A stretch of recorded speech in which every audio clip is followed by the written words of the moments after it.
السلام علیکم ورحمۃ اللہ وبرکاتہ۔ معزز ناظرین، جیسا کہ آپ جانتے ہیں کہ ربیع الاول کا مبارک مہینہ شروع ہو چکا ہے، اور اس مہینے میں حضور صلی اللہ علیہ وسلم کی پیدائش ہوئی، حضور کی ولادت ہوئی، اور اسی مہینے کی مناسبت سے ہم اہل علم سے یہ جانیں گے کہ کیا حضور صلی اللہ علیہ وسلم کے دنیا میں تشریف آوری کا کیا مقصد تھا، اور دوسری یہ بات کہ ایک دن حضور صلی اللہ علیہ وسلم کو یاد کر کے باقی سارا سال بھول جانا، کیا یہ حضور صلی اللہ علیہ وسلم کی ذات کے ساتھ ناانصافی نہیں ہے؟ اس کے بارے میں اہل علم لوگوں سے جانیں گے اور ان کی رائے کو جانتے ہیں کہ ان کی علم کی روشنی میں کیا رائے ہے اس کے بارے میں۔ چلتے ہیں، ہمارے ساتھ اس وقت موجود ہیں محکمہ تعلیم سے 40 سال خدمت کرنے والے اسکول ٹیچر محمد فاروق صاحب، ان سے جانیں گے کہ ان کی اس بارے میں کیا رائے ہے۔ السلام علیکم۔ وعلیکم السلام ورحمۃ اللہ وبرکاتہ۔ کیسے ہیں آپ؟ الحمدللہ رب العالمین۔ تو مجھے بتائیے گا، جیسا کہ میں نے ابھی کہا کہ ربیع الاول کا مہینہ شروع ہو چکا ہے، تو اس میں ہمیں کیا پیغام ملتا ہے؟ حضور صلی اللہ علیہ وسلم کی دنیا میں تشریف آوری کا کیا مقصد تھا؟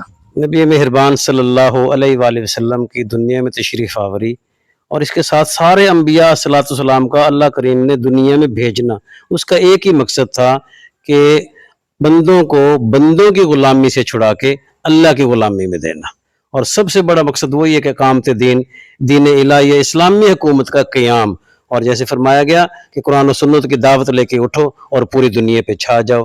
یہی نبی پاک صلی اللہ علیہ وسلم کی سب سے بڑی محبت ہے اور سب سے بڑا مشن اور سب سے بڑا کام ہے۔ جزاک اللہ، بہت بہت شکریہ۔ السلام علیکم۔ وعلیکم السلام ورحمۃ اللہ وبرکاتہ۔ مفتی صاحب، آپ کا نام کیا ہے؟ فتح محمد۔ مفتی فتح محمد صاحب، مجھے یہ بتائیے گا کہ حضور صلی اللہ علیہ وسلم کی ولادت کا کیا مقصد تھا؟ نبی علیہ الصلوۃ والسلام کے آنے کا مقصد دنیا میں حق کا بول بالا کرنا اور بھٹکوں کو سیدھے راستے پر لانا، جیسے انبیاء علیہ الصلوۃ والسلام کا مقصد رہا ہے۔ تو ہمیں تو آپ کی حیات طیبہ سے یہ سبق ملتا ہے کہ ہم آقا دو عالم صلی اللہ علیہ وسلم کی اتباع کو اختیار کریں، جیسے اللہ رب العزت نے آپ کی اتباع کو حکم دیا۔ اس لیے ہر مسلمان کو ہر حال میں اور سارے سال ساری زندگی آقا دو عالم صلی اللہ علیہ وسلم کی اتباع، آپ کی پیاری سنتوں کو اپنانے کی کوشش کرنی چاہیے۔ ان لوگوں کے بارے میں آپ کیا کہنا چاہیں گے کہ جو ایک دن یاد کرتے ہیں پھر سارا سال بھول جاتے ہیں، تو ان کے لیے کیا پیغام دیں گے آپ؟ ہم ان کے لیے دعا ہی کر سکتے ہیں کہ اللہ پاک ان کو جہالت سے نکالے اور وہ صحیح معنوں میں دین کے اپنانے والے بنے۔ اصل میں لوگوں نے اپنے ذہنوں سے یہ اختیار کر لیا ہے کہ آسان چیزوں کو لیتے ہیں اور جہاں عمل کی بات آتی ہے اس کو چھوڑ بیٹھتے ہیں۔ تو اصل عملی زندگی بنانے کی ضرورت ہے، بلکہ ہر عمل میں آپ کی اتباع ہمارے لیے شعار بنائی گئی ہے۔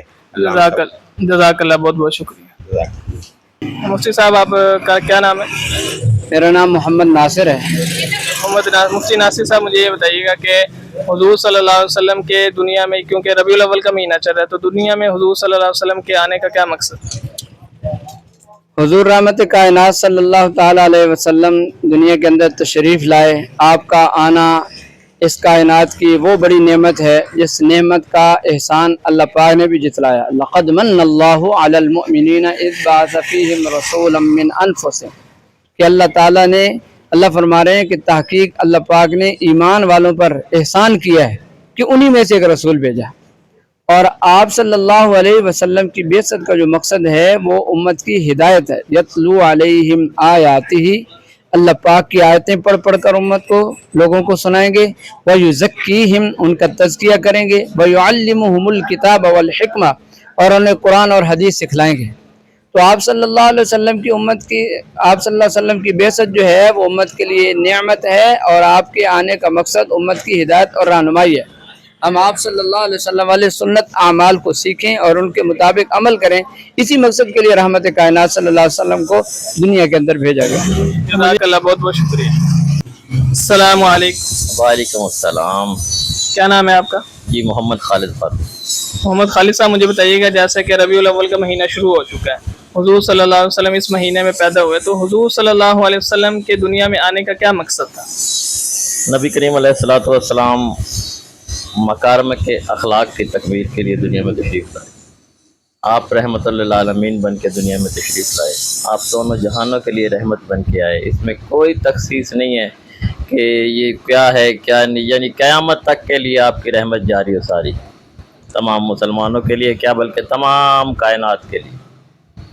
تو میں پوچھنا چاہوں گا کہ آپ کا اس بارے میں کیا خیال ہے کہ کچھ لوگ ایک ہی دن خوشی منا کر اس کے بعد سارا سال حضور صلی اللہ علیہ وسلم کی تعلیمات کو پس پش ڈال دیتے ہیں، تو ان کو آپ کیا پیغام دینا چاہیں گے؟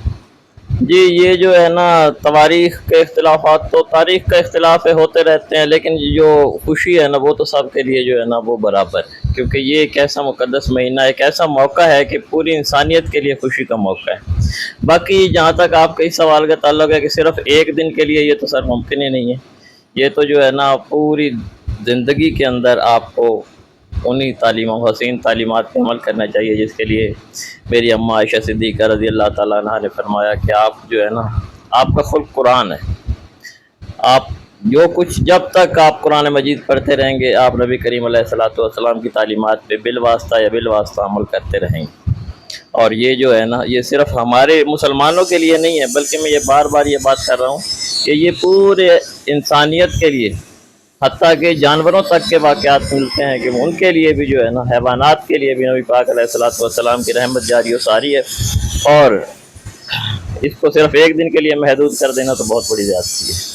ہماری ویڈیو کا یہ مقصد بھی ہے کہ ہم اس سے یہ تعلیم دیں کہ حضور صلی اللہ علیہ وسلم تمام جہانوں کے لیے رحمت بن کر آئے تھے، اور حضور صلی اللہ علیہ وسلم نے جو ان کی زندگی تھی اس کو اللہ نے فالو کرنے کا کہا ہے، اور وہ 24 گھنٹے کی زندگی اور 365 دن کی زندگی ہے، یعنی جب تک آپ کی زندگی آپ نے حضور صلی اللہ علیہ وسلم کی اسوہ حسنہ پر عمل کرنا ہے۔ یہی ہماری ویڈیو کے بنانے کا مقصد بھی ہے۔ جزاک اللہ، بہت بہت شکریہ۔ بہت شکریہ جناب، بہت شکریہ، اللہ سلامتی دے آپ۔ السلام علیکم۔ وعلیکم السلام ورحمۃ اللہ وبرکاتہ۔ مفتی صاحب آپ کا نام کیا ہے؟ محمد طارق سلیم۔ مفتی طارق سلیم صاحب مجھے بتائیے گا کہ حضور صلی اللہ علیہ وسلم کی دنیا میں تشریف آوری کا کیا مقصد ہے؟ حضور علیہ الصلوۃ والسلام کی دنیا میں تشریف آوری کا مقصد قرآن پاک کے اندر ارشاد ہے، لقد کان لکم فی رسول اللہ اسوۃ حسنہ۔ اللہ رب العزت نے میرے پیارے آقا محمد رسول اللہ صلی اللہ علیہ وسلم کو ایک نمونہ کے طور پر بنا کر بھیجا ہے دنیا کے اندر۔ وہ نمونہ کیا ہے؟ وہ ہے کہ ہم انسانیت تک عملی طور پر نمونہ کہ جو قرآن مجید اللہ رب العزت نے جو میرے اور آپ کے پیارے پیغمبر پر نازل کیا اس کا ایک عملی نمونہ کر کے دکھائیں۔ اور اس کے اندر اب قرآن مجید، مشرکین مکہ نے اس وقت بھی اعتراض کیا تھا کہ عملی نمونہ کی کیا ضرورت تھی جی، اللہ رب العزت قرآن مجید کو نازل کر دیتے اس طریقے سے کہ ہم رات کو سوئے پڑے ہوتے، ہمارے سرہانوں پر ایک کتاب آئی پڑی ہوتی، صبح اٹھ کر اس کے اندر ہم سارا دیکھتے کہ اللہ کے یہ احکامات ہیں، لیکن اس کے لیے ایک انسان کو بھیجنے کی کیا ضرورت تھی جو عملی نمونہ کر کے دکھائے؟ تو اس کا جواب یہ ہے کہ حضور علیہ الصلوۃ والسلام کو اللہ نے بھیجا نمونہ، اور انسانیت کے لیے یہ ضروری ہے کہ جتنے بھی انسان ہیں ان کے لیے ضروری ہے جب تک ان کو استاذ نہ ہو، سکھانے والا نہ ہو، عملی نمونہ انسان کے سامنے نہ ہو تو انسان وہ کام نہیں کر سکتا۔ اور حضور علیہ الصلوۃ والسلام کی بعثت کا مقصد یہ تھا کہ وہ ظلم اور جو اندھیرے تھے، تاریکی تھی، اس کو ختم کرے، توحید کا پرچار کریں، اللہ کی طرف بلانا، اللہ کی کلام کی طرف بلانا، یہ حضور علیہ الصلوۃ والسلام کے دنیا کے اندر آنے کا مقصد تھا۔ جزاک اللہ، بہت بہت شکریہ۔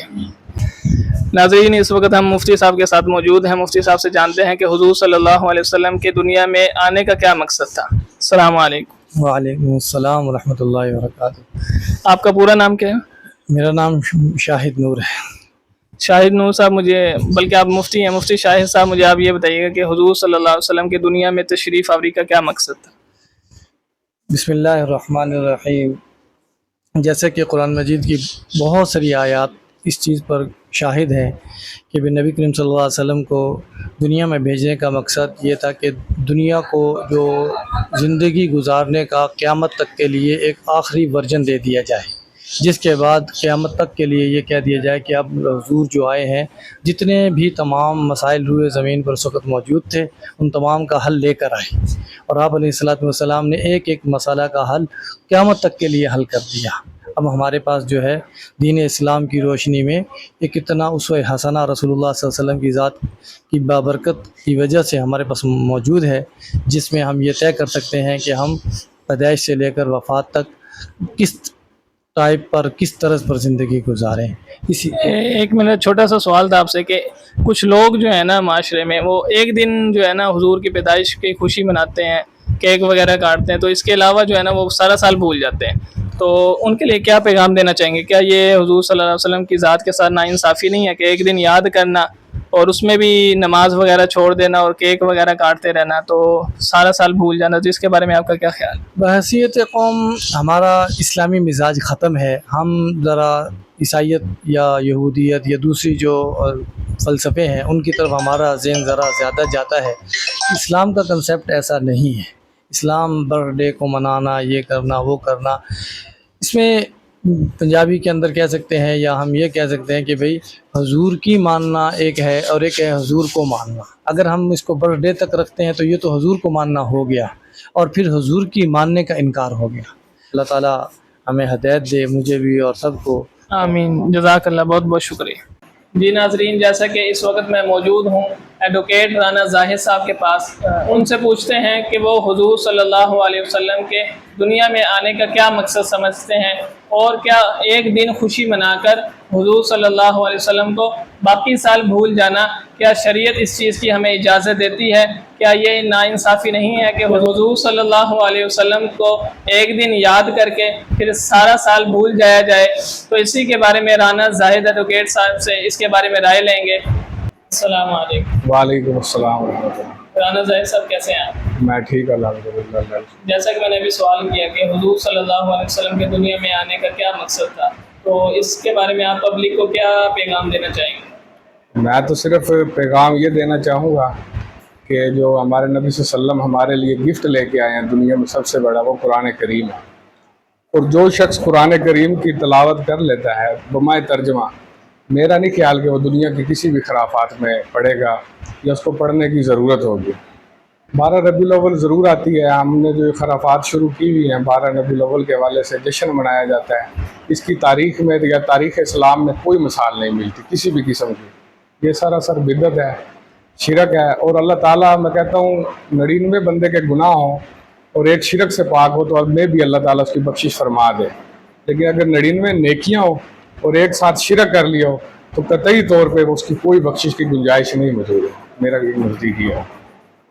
اور اس حوالے سے میں یہ بھی ایک پیغام دینا چاہتا ہوں کہ جیسے کہ ایک کلاس ہو اور اس میں کلاس میں تقریباً 30 سے 35-50 طالب علم ہو اور ایک ٹیچر ہو، تو اس میں بھی اگر ٹیچر کے لیے کمرے کو سجا دیا جائے اور ان کے لیے کیک کاٹا جائے، لیکن ٹیچر کی جو تعلیمات ہے کہ سبق یاد کرنا، اپنے جو ایک استاد کی خواہش ہوتی ہے کہ میرا ہر طالب علم وہ ایک اچھا طالب علم بنے، ایک اچھا مستقبل کا استاد بنے، لیکن دوسری طرف وہی طالب علم جشن مناتے رہے، پھول بناتے رہے اور کمرے کو سجاتے رہے، تو کیا ایک ٹیچر اس سے خوش ہوگا یا نہیں خوش ہوگا؟ یہ مثال بھی ان لوگوں کے لیے ہے کہ جو ایک دن حضور صلی اللہ علیہ وسلم کو یاد کرتے ہیں اور پھر بھول جاتے ہیں، اور یہ ان کے لیے بلکہ وبال بننے والا ہے کہ حضور صلی اللہ علیہ وسلم کی ذات کے ساتھ یہ ناانصافی ہے کہ ایک دن انہیں یاد کیا جائے پھر بھلا دیا جائے۔ جیسے کہ ایک ٹیچر، اس کے دل پر کیا گزرے گی کہ اس کے طالب علم اس کے لیے سب کچھ کریں، کمرہ بھی سجائیں، اس کے کلاس روم کو بھی سجائیں، لیکن اس کی تعلیمات پر عمل نہ کریں، ایک اچھے طالب علم کی حیثیت سے ظاہر نہ ہو، تو وہ ٹیچر بھی یہ کہے گا کہ آپ کے اس سجانے کا کوئی مقصد نہیں، کوئی فائدہ نہیں، اگر آپ پڑھ لیتے تو یہ میرے لیے زیادہ اچھا ہوتا، زیادہ خوشی کا باعث ہوتا۔ تو ہماری اس ویڈیو کے بنانے کا مقصد بھی یہی ہے کہ یہ پیغام دینا کہ حضور صلی اللہ علیہ وسلم جو دین اور جو شریعت لے کر آئے ہیں اس کو اپنی زندگیوں میں اتارا جائے، اس پر عمل کیا جائے، تاکہ دنیا میں بھی ہم کامیاب ہوں اور آخرت میں بھی حضور صلی اللہ علیہ وسلم ہم سے خوش ہوں۔ جب ہم حضور سے ملاقات ہو تو حضور ہمیں دیکھ کر خوش ہوں، نہ کہ ہم ایسی خرافات میں داخل ہوتے رہیں جس کی وجہ سے ہمیں کل حضور صلی اللہ علیہ وسلم کا سامنا کرنا پڑے تو ہمیں شرمندگی ہو۔ جزاکم اللہ خیر۔ السلام علیکم ورحمۃ اللہ وبرکاتہ۔